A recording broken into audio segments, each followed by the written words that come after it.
mahasiswa, balik lagi ke Progresi Podcast bersama aku Cimeng yang akan menemani kalian selama beberapa menit ke depan. Oh ya teman-teman mitra mahasiswa, kali ini aku nggak sendiri, aku ditemani oleh Kak Dirga. Kak Dirga merupakan salah satu mahasiswa PGSD angkatan 2019 ya. Ya. Mungkin Kak Dirga bisa perkenalan dulu ke teman-teman mitra mahasiswa. Halo teman-teman, saya Dirga, saya mahasiswa PGSD Fakultas Ilmu Pendidikan angkatan 2019. Saya asal daerah saya dari Makassar. Oh, Kak Dirga orang Makassar. Iya, saya Tulen berarti Makassar Tatar ya, bisa bilang. Iya, kalau bahasa ininya ya Makassar Tatar lah, bahasa-bahasanya orang. Tatara. Cuman ya saya juga kurang di wilayah bahasa Makassar sebenarnya, enggak terlalu fasih di wilayah. Jadi Kak Dirga ini suka main di mana? Di Goa? Masalah main ya di Makassar juga sih. Oh, tetap di Makassar. Kalau di Goa ya mungkin 1-2 kali, kadang juga keluar daerah. Tapi saya keluar daerah itu pada saat ini, waktu menginjak kampus baru Sering jalan-jalan. kayak jalan-jalan. Kadang ke Bone atau tempat bakso di Paling Baru. jauh di mana, Pak? Paling jauh itu tempat KKN. Majene. Sulbar. Di Majene kemarin. Oke, Kak Dirga sibuk apa nih akhir-akhir ini? Belakangan ya pada biasanya hobi-hobi saya baca, nulis, bercengkrama, berdiskusi dengan kawan-kawan, ya datang seperti ini, entah itu berbagi pengalaman, berbagi wawasan, Cerita-cerita, sharing. biasa juga diamanahkan bawa materi, ya itu saja di belakangan ini.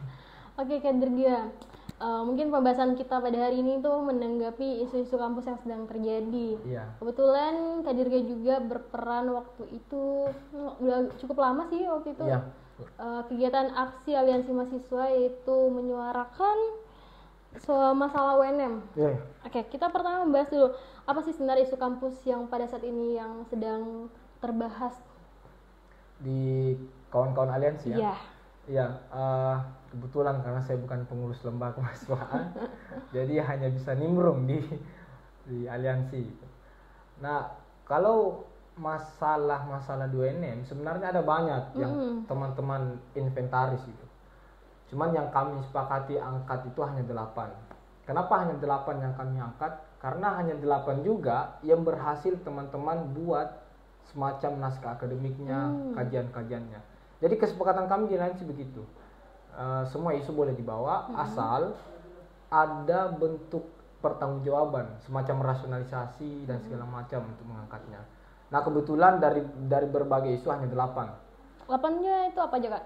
Pertama itu ya lagi-lagi yang sering Berbahas ya, yang buat ini juga kemarin itu soal alma mater Iya. alma mater. Teman-teman meminta bukan persoalkan soal harga dan segala macam. Kami hanya mempersoalkan syarat kwitansi itu. Nah, kami hanya meminta supaya syarat kwitansi itu dihilangkan. Kami tidak larang siapapun menjual, tapi syarat kwitansi untuk registrasi ini mahasiswa baru itu harus ada kwitansi ya, ya. Itu yang pertama. Yang kedua, teman-teman minta revisi peninjauan meminta revisi SK peninjauan UKT. Itu yang kami minta. Karena tidak ada lagi kebijakan yang seperti dulu. Yang UKT 0 itu? UKT 0, ya itu tidak ada sekarang. Nah, alasan kami ya bukan karena tidak mengikuti peraturan menteri, tapi memang dari peraturan menteri yang lama yang nomor 25 tahun 2020 itu, memang dia tidak ada jelas spesifik di situ soal UKT 0. Nah, tapi pertanyaannya, kenapa rektor pada saat itu bisa menerapkan kebijakan UKT 0? Kenapa rektor hari ini tidak bisa? Kan itu yang menjadi pertanyaan dasar sebenarnya. Kalau yang saya pernah nonton rektor berkali-kali itu, apalagi yang baru-baru ini podcast di Tribun itu, saya nonton, rektor bilang ini kebijakan dari peraturan menteri terbaru nomor 2. Nah, kalau dibandingkan dengan peraturan menteri sebelumnya, sebenarnya bunyi diksinya kurang lebih sama ya? Sama. Nah, pertanyaan dasarnya kembali tadi. Kalau yang dulu bisa, kenapa sekarang tidak? Itu yang kedua. Yang ketiga, kami meminta cabut SK Ketua Jurusan PGSD soal wajib kursus mahir dasar pramuka. Karena karena KMD itu jadi syarat bagi mahasiswa PGSD ya untuk kelulusan, gitu, untuk sempro, untuk wisuda apa dan segala macam itu jadi syarat. Nah, kalau dia jadi syarat dan jadi kebutuhan, harusnya itu sudah terakomodir dalam UKT. Betul. Sesuai dengan definisinya di peraturan menteri, entah itu yang baru nomor 2 atau yang sebelum-sebelumnya. Yang selama dia jadi kebutuhan mahasiswa, harusnya dia tidak usah berbayar. Jadi kami meminta ya itu dia dihilangkan, jadi entah itu dia dihilangkan dari syarat sempro untuk kelulusan atau dia digratiskan. Kalau memang itu jadi kebutuhan, harusnya terakomodir dalam UKT. Itu sederhananya begitu saja sebenarnya. Itu yang ketiga. Terus yang keempat, kami mempersoalkan soal wisuda dan ramatama yang tidak merata. Bukan soal tidak meratanya. Jadi kami meminta rektor mengeluarkan semacam SK penegasan pemisahan kewajiban antara wisuda dan ramatama. Kenapa kami tidak menuntut menghilangkan? Kenapa kami tidak menuntut soal yang lain? Karena lagi-lagi kembali ke peraturan menteri nomor 2 itu. Wisuda itu terakomodir dalam UKT teman-teman. Dia masuk dalam jenis kegiatan apa ya? Dia masuk dalam jenis biaya langsung yang terakomodir dalam UKT. Salah satunya wisuda. Nah, karena wisuda terakomodir dalam UKT, makanya ya enggak apa-apa ada penyelenggaraannya, enggak ada soal. Cuman ramatama ini tidak terakomodir dalam UKT. Itulah mengapa ya mungkin teman-teman disuruh bayar itu, ikut wisuda dan ramatama, disuruh bayar ramatama dan segala macam. Nah, kami tidak mempersoalkan apakah ramatama ini ada atau tidak. Nah, itu hak teman-teman untuk merayakan kan lewat ramatama. Nah, makanya kami meminta pemisahan kewajiban antara ramatama dan wisuda. Bagi yang mau ramatama silahkan, bagi yang tidak mau ya itu tidak apa-apa. Karena tidak terakomodir dalam. Makanya kami minta itu. Itu yang keempat ya tadi saya. Terus yang kelima, kita juga meminta soal implementasikan peraturan menteri nomor 30 kalau tidak salah tahun 2021 tentang pencegahan dan penanganan kekerasan seksual. Karena teman-teman di aliansi menemukan ya, teman-teman bukan sih, dia sedang menangani kasus gitu. Tepatnya di FBS, teman-teman Fakultas Bahasa dan Sastra. Teman-teman mengaku sedang mengadvokasi itu dan sudah berusaha berkali-kali menghubungi Satgas. Entah itu sifatnya katanya perwakilan per fakultas atau sampai ke pusat di universitas itu. Dia sudah hubungi, tapi teman-teman mengeluhkan tidak profesional, tidak ditindaklanjuti dan segala macam. Itulah alasan kenapa kami mengangkat soal itu. Kita meminta diimplementasikan secara transparan. Kenapa secara transparan? Karena kami menganggap permasalahan tidak profesionalnya sekarang Satgas itu disebabkan karena pembentukannya yang asal main tunjuk saja. Saja. Dia tidak dia dia tidak diseleksi betul baik-baik dari awal. Setiap fakultas sudah menunjuk satu orang itu tanpa proses seleksi. Makanya kami meminta itu transparansikan soal itu, pengimplementasiannya. Itu yang kelima. Yang keenam, kita membawa soal website UNM. Kalau sekarang kayak website sudah cukup bagus juga. Iya, kami teman-teman belum follow up itu karena kami belum ada agenda untuk bertemu. Dalam dekat ini ada sebenarnya. Cuman kenapa kami mengangkat soal perbaikan website? Karena pertama itu disebabkan karena kemarin pendaftaran mahasiswa baru. Katanya teman-teman menemukan ada mahasiswa baru yang tidak bisa mendaftar ulang karena websitenya error. Kami selidiki ternyata memang kualitas website yang perlu diperbaiki. Kenapa perlu diperbaiki ya? Kita berkaca saja dari aktivitas yang lain. Iya, kita juga sebagai mahasiswa yang misalnya bukan mahasiswa baru nih ya, konteksnya kita mahasiswa yang biasa, kadang juga memang agak kesulitan sih mengakses itu. Ya. Tapi kayak sudah apa sih yang pas kalau misalnya saya terakhir tuh buat lihat NIM. Ya. Itu kadang susah loh juga diakses. Entah itu lewat SIA kah atau lewat apa ya namanya SAMOKE dan segala macam. Kadang itu kan bermasalah. Jadi kami minta itu pengoptimalan, perbaikan dan segala macam. Karena teman-teman sempat menemukan ya asumsi bahwa website UNM itu memang kualitasnya perlu perbaikan, mengkhawatirkan lah sifatnya. Ya mungkin kurang dilihat lah website itu. Ternyata memang sih kami kan juga bergerak di web juga. Kalau dilihat dari situ mungkin ya asumsi aku aja. Kan itu ada kayak rumah host-nya. Nah kalau web kan harus kayak gitu, mungkin itu yang nggak terlalu diperhatikan mungkin, makanya aksesnya tuh nggak bisa yang terlalu banyak, terbatas, jadi makanya nge-lag, lambat, bisa jadi seperti itu. Iya betul, bisa. Oke Kak Dirgam, yang terakhir 7 tadi yang ya, ke-7 soal iuran pengembangan institusi itu. Nah teman-teman menemukan surat dari Kementerian Pendidikan, Kebudayaan, Riset dan Teknologi bahwa IPI di UNM itu belum disetujui, entah itu sifatnya untuk beberapa jurusan atau untuk kedokteran. Tapi intinya secara eksplisit dia menuliskan di situ bahwa IP di UNM belum disetujui oleh kementerian.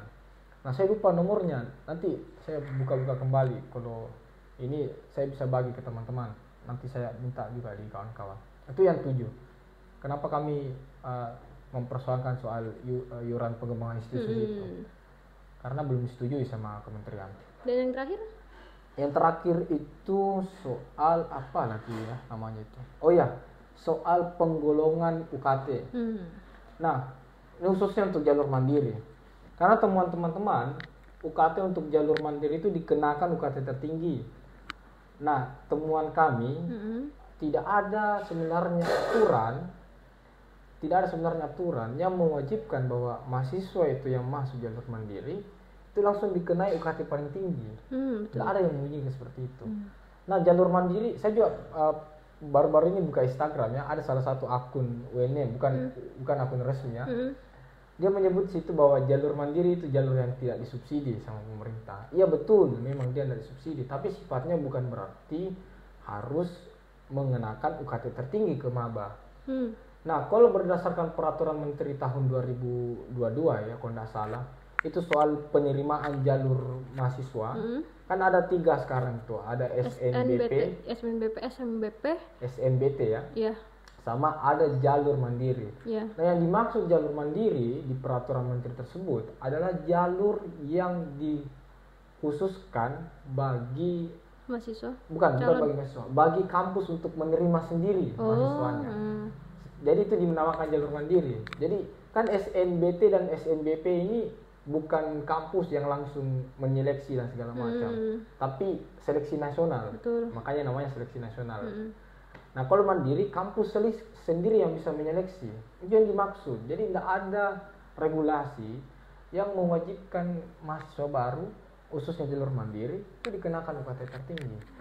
Nah, makanya kami minta itu penggolongan UKT sesuai dengan kondisi finansial mahasiswa baru untuk semua jalur penerimaan termasuk mandiri. Nah itu 8 hal yang diangkat waktu itu. Selain 8 sebenarnya ada juga berbagai hal yang teman-teman inventaris, termasuk masalah-masalah di pasca sarjana dan segala macam itu. Banyak kalau masalah inventaris tuh Pak. Bahkan juga bisa dibahas juga kayak BLU belum selesai pembangunannya, mangkrak kayak gitu kan. Banyak sekali. Oke Kak, untuk menanggapi aksi yang dilakukan, mahasiswa berhak suarakan masalah UNM, itu tuh alasan tersendiri yang mengapa mengambil judul itu Kak, tagline itulah bisa dibilang. Iya, itu sebenarnya berangkat dari kejadian kemarin ya. Sempat viral itu ya, yang sebenarnya kami tidak menduga kan seperti itu kejadiannya. Sama sekali enggak. Nah pada saat itu saya sama kawan-kawan itu dituduh bukan mahasiswa, dituduh bukan dari dalam internal, bukan tergabung dalam. Ya itu yang pertama. Kedua, saya juga disampaikan bahwa kau bukan pengurus lembaga gitu, organisasi apa yang kau bawa dan segala macam gitu. Artinya itu mengisyaratkan bahwa hanya pengurus lembaga kemahasiswaan yang boleh bersuara. Jadi kita ini yang mahasiswa biasa mau apa gitu, masa tidak bisa bersuara langsung, berbicara langsung dengan rektor mungkin segala macam. Nah jadi poin dasarnya berangkat dari situ sebenarnya. Kenapa tema itu yang kami bawa? Semua berhak suarakan masalah UMM. Karena ya kita semua punya hak untuk bersuara. Ya benar. Kita bayar UKT gitu segala macam. Kita aja masyarakat yang tinggal di Indonesia ya masyarakat demokrasi. Nah, demokrasi sendiri itu kan berhak menyuarakan. Betul. Nah, jadi mungkin benar. Sebenarnya landasan. Jadi janganlah eksklusifkan diri bahwa hanya pengurus LK pengurus yang lembaga, boleh bersuara kan. Nah, itu. Mungkin itu kenapa kami angkat. Oke. Selama Kakak menyuarakan aksi-aksi itu sudah 2 kali kan, Kak? Pertama yang di hall. Kalau masalah bersuara sebenarnya sudah banyak ya. Oh, sudah banyak. Termasuk itu yang viral kemarin itu salah satunya. Nah, kalau demonstrasi mungkin baru berapa kali ya? Baru 3 kalau nggak salah. Nah itu apa sih tantangan tersendiri Kak selama menyuarakan itu? Mungkin Kak Dirga juga kayak akhirnya jadi viral dikenal mana-mana. Iya. Itu juga bisa tantangan ya sih? Iya, nggak apa-apa ya, dibahas ya, nggak apa-apa. Kalau berbicara soal tantangan ya banyak pasti tantangannya ya. Pertama tantangan mungkin saya banyak mendengar kabar-kabar. Kabar burung. Bukan kabar burung sih. Oh, kabar beneran nih berarti. Kabar beneran, cuman ya saya diceritai dari belakang gitu. Terutama dosen-dosen. Terus selalu ceritai saya dari belakang, nggak pernah langsung ke saya segala macam. Sampai-sampai ada bahasa saya akan mau dipersulit apa segala macam di kan saya sisa skripsi gitu. Saya katanya akan dipersulit di wilayah situ segala macam. Nah, itu kabar-kabar seperti itu teman-teman dapat dan sampaikan ke saya. Nah di sisi lain saya juga mendengar kabar kalau ini lain lagi ya, ini bisa dikatakan kabar burung bisa juga tidak kan? Iya. Simpang siur. Ya simpang siur bisa jadi disampaikan, bisa dikatakan simpang siur, bisa juga sebenarnya bukan simpang siur. Ada yang selalu mengabari mungkin karena perhatian ya sama saya. Dia sampaikan coba hati-hati di luar sana ya karena katanya ada yang mencari-cari segala macam, ada yang menarget segala macam. Itu ada kabar-kabar begitu yang saya langsung ditanya langsung soal begitu. Oke, untuk harapan agar isu tersebut mendapatkan solusi Kak, untuk di atasan sendiri bagaimana dari Kak Dirga? Harapan ya? Maksudnya harapan kita supaya yang kita suarakan selama ini tidak sia-sia. Nggak sia-sia ya? Itu berarti tindakan ya? Iya. Enggak sih, maksudnya itu harapan Kak Dirga, semoga kayak Kak Dirga berharap apa yang selama ini Kak Dirga suarakan itu. Ada beberapa harapan dari tindakan saya bersama teman-teman kemarin. Pertama yang paling penting adalah tentu rektor, entah itu rektorat, dekanat dan segala macam itu bisa merespon isu-isu atau tuntutan-tuntutan yang kami bawa. 8 hal tadi itu. Karena itu semua bukan isu-isu titipan. Itu isu murni dari kawan-kawan berhasil kajian dan segala macam. Itu yang paling pertama. Bisa merespon, bisa menindaklanjuti. Entah itu bentuknya rektorat mungkin tidak mau menemui kami, tidak mau berdialog bersama kami, atau semacam apapun bentuknya, mau bertemu dulu atau tidak bertemu, yang penting ada tindak lanjut dari yang kami suarakan. Itu yang pertama. Yang kedua, harapannya adalah jangan menanamkan paradigma bahwa hanya pengurus LK yang bisa bersuara, menyampaikan aspirasi.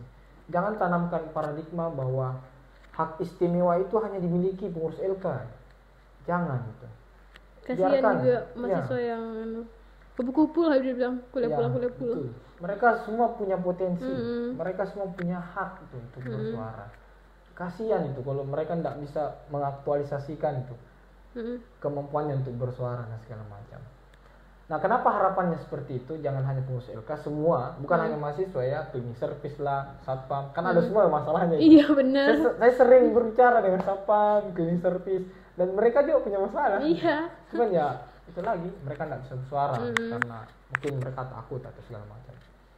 Nah, harapan yang kedua ini akan membawa pada harapan saya yang ketiga. Yang ketiga apa? Harapan yang ketiga adalah iklim kritis mahasiswa itu tidak redup.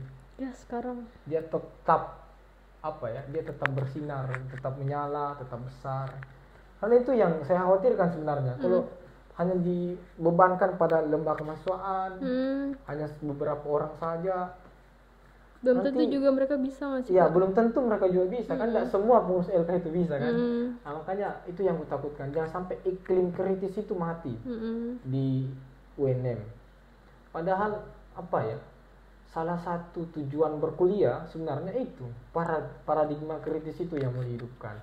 Nah, paradigma kritis itu bisa hidup. Mahasiswa juga termasuk agent of change. Iya, orang-orang sering menyebutnya itu ya, agent of change apa segala macam kan. Nah, cuman kalau agent of change dan yang lain itu tidak dibarengi dengan paradigma kritis, ya bisa apa slogan-slogan itu? Betul. Bisa apa mahasiswa kalau itu kekritisan saja mati gitu. Nah, itu yang saya khawatirkan sebenarnya.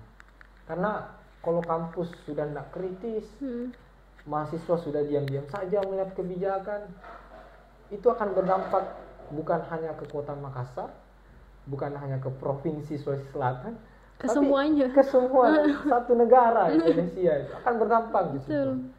Padahal sering itu ada slogan-slogan atau apa ya namanya, ada slogan-slogan soal kampus itu laboratorium ilmiah, miniatur negara. Kalau kampus saja diam dan tidak kritis, akan jadi apa nantinya? Iya, akan jadi apa? Sedangkan pusat ilmu pengetahuan kan di situ. Iya, benar. Pusat mencari kebenaran di situ. Kalau kampus hanya diam, bagaimana? Betul. Mungkin ada yang mau ditambahkan ke Dirga? Iya, terakhir sekali saya lupa ini. Karena saya sering dengar kabar kalau saya akan di ini sama dosen di sentimen dan segala macam. Saya ingat betul waktu saya masih aktif di BEM fakultas. FIP. Iya, di Fakultas Ilmu Pendidikan di FIP. Nah, pada saat itu sempat dekan yang sekarang ya, pada saat itu mau terpilih kembali yang kedua kalinya. Itu kan menggelar rapat senat terbuka, penyampaian visi misi dan segala macam. Nah, kami diundang dan saya hadir di situ. Nah, ada beberapa misi untuk menunjang visinya dekan. Salah satunya ya, itu soal soal peningkatan perilaku baik mahasiswa. Kurang lebih itu ya, yang menyerukan agar mahasiswa ini berperilaku baik. Nah, pada saat itu saya unjuk tangan, saya menyampaikan, bertanya sekaligus menyampaikan saran. Dan ada rektor rektor yang lama ya. Saya nyampaikan gini ke Pak Dekan, mohon Pak Dekan, misi yang ini untuk berperilaku baik, jangan hanya difokuskan ke mahasiswa, tolong difokuskan juga ke dosen gitu. Karena tidak jarang, kepemimpinan dosen, tidak jarang juga dosen-dosen entah itu dia punya jabatan di dekanat atau direktorat ya, itu merespon mahasiswa kritis itu dengan cara yang kurang mengenakan, kurang elok, kurang mengenakan. Nah, kadang justru letak urgenitas perilaku baik itu harusnya tidak hanya untuk mahasiswa. Tapi semua, termasuk dosen-dosen tuh, bagaimana menanggapi mahasiswa yang kritis. Nah, itu penting sekali. Saya bukan hanya membahas kejadian yang viral kemarin ya, nah, tapi banyak yang sudah saya alami. Gitu. Betul. Kenapa itu penting untuk dosen-dosen dan segala macam? Karena itu tadi harapan yang sebelumnya. Jangan sampai iklim kritis mati. Di iklim kritis mahasiswa di kampus itu mati. Jangan sampai seperti itu, karena itu sebenarnya yang menjadi tujuan kampus didirikan, untuk melatih paradigma mahasiswa. Nah, jangan sampai karena dosen terlalu arogan bisa dibilang. Bisa dibilang arogan, ya. Pokoknya yang benar itu yang saya sampaikan, yang kau sampaikan itu itu gitu. Nah, jangan sampai karena perlakuan begitu mahasiswa jadi mati kekritisannya. Betul. Tidak mau menyampaikan aspirasinya. Betul. Apalagi kita sekarang hidup di ini ya, di generasi strawberry. Pernah dengar gak? Iya, pernah. Yang benar-benar sekali dibentak langsung cihut nyolinya. Betul. Itu itu gawat sekali tuh, karena kalau mental itu kan akan dipakai untuk berdaya untuk bersaing, bukan hanya bersaing di nasional tapi internasional juga. Itu akan dipakai. Nah, kenapa saya membahas ini ke dosen khususnya? Bukan bermaksud melawan Anda ya. Bukan juga bermaksud saya lebih pintar dari Anda atau yang segala macamnya. Tapi saya pernah baca tulisannya, kalau tahu pakar hukum tata negaranya UGM, siapa namanya, Zainal Arifin Mukhtar itu, dia pernah nulis begini ya, bahwa dosen itu, pendidik itu fungsinya bukan memberitahukan mana yang benar, mana yang salah, tapi menawarkan perspektif. Menawarkan perspektif. Misal kita menawarkan satu hipotesis, dia tidak boleh menghakimi bahwa yang benar itu adalah ini, itu salah. Tidak, tapi dosen itu harus menawarkan banyak perspektif. Kenapa dia harus menawarkan banyak perspektif? Karena yang akan menentukan nanti soal baik buruknya, benar salahnya adalah mahasiswa sendiri. Nah itu tugas ideal dosen kalau menurutnya Zainal Arifin Mukhtar. Itulah mengapa perlakuan dosen, mohon maaf ya Pak Bu, tolong gitu ya, untuk mahasiswa kritis itu ya mohon diladeni sebagaimana mestinya. Seperti mahasiswa biasanya lah. Betul. Ladeni cara berpikirnya, coba buktikan dia. Ajak berdiskusi mungkin. Betul. Coba ajak dia berpikir, kalau memang dia salah, ya biarkan dia menemukan kesalahan itu sendiri. Jangan ditekan, jangan ditulis dan segala macam. Itu mungkin ya yang terakhir. Apalagi mau memvakumkan lembaga organisasi. Apalagi mau mengancam di wilayah akademik dan segala macam. Tolonglah itu. Apalagi kawan-kawan baru-baru ini di UIN khususnya. Itu baru terjadi direpresi baru-baru itu hanya karena persoalan bersuara. Itu perlu kita perbaiki di UNN. Apalagi rektor sekarang membawa visi mau perbaikan humanis itu kata keren sekali, humanis itu. Nah, saya menunggu sekali tuh humanis itu. Oke, kata-kata terakhir Kak Dirga mungkin untuk Kak Dirga sendiri atau apa yang mau Kak Dirga sampaikan ke teman-teman mitra mahasiswa. Haruslah bersuara, menyuarakan suaranya. Iya. Banyak sebenarnya. Banyak sekali. Cuman mungkin beberapa hal penting saja ya. Pertama, ayolah semua kawan-kawan, entah Anda itu mahasiswa, entah Anda itu dosen mungkin mendengarkan, entah itu cleaning service dan segala macam. Saya yakin kawan-kawan semua punya keberpihakan pada kebenaran. Cuman yang jadi soal biasa adalah kita takut untuk menyuarakan itu, kita takut untuk menebarkan kebenaran itu ke orang-orang. Jangan takut untuk itu, ya suarakanlah.